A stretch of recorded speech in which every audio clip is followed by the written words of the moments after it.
Alright, we're back, and I have here what's going to be my spike. Essentially what I'm going to do is contact cement a roll of the foam around the end with as much open space inside the cylinder here past the bottom of the wood as possible so that when I stab someone with it, it can compress without dealing a lot of damage, basically. So how I did that was I wrapped this around very tightly, which is quite difficult because the EVA doesn't like to bend, and drew a line. I'm going to glue everything inside this line up and onto this edge of the foam, so that which I cut at an angle, so that when I roll it together, it's going to stick tight into a little tube around the end. Then I will probably fill the cavity inside with a little bit of hot glue to give it some stiffness and durability, and then we'll pretty much be ready to go. So I'm going to do that off camera and come back and show you what it looks like. So here you can see I've glued the spike onto the Polearm bottom. It's definitely uneven. I wanted to show you this before I trim it.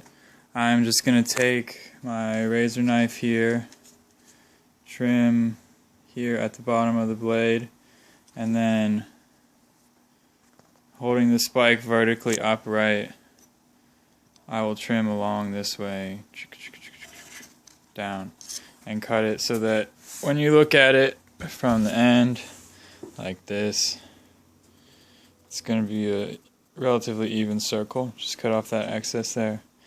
Then I'm going to fill the bottom of this cavity with a bunch of hot glue.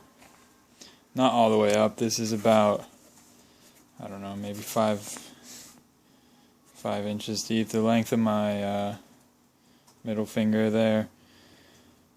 So I'm going to fill just maybe up to my knuckle in the middle. It's about half full of hot glue. That's going to give it some stiffness, but this top part is still going to be able to compress. And I'm actually going to cut some slits in it as well to make it compress easier when you stab someone. I'll show you guys how to do that after I trim it up. So I'm going to trim it up off camera and show you what it looks like. Giving it a little trim now. You can see it's much more even. It's not perfect, of course, because none of this is, but it is good enough. This is all going to be covered with tape anyway. So you basically want a cylinder like that with an empty cavity in the bottom. And the next step is going to be to inject a bunch of hot glue into here and fill it about halfway. You're not going to be able to see in there because of the lighting, so I'm not really going to bother filming that. Just heat up your hot glue gun, stick the tip in as far as you can and squirt it in there. Keep it upright so that gravity will pull the hot glue down into the bottom of the cylinder.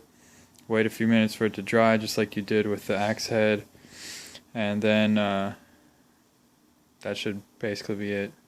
Guys, you can see now we've essentially got our entire Poleaxe finished as far as the foam work goes.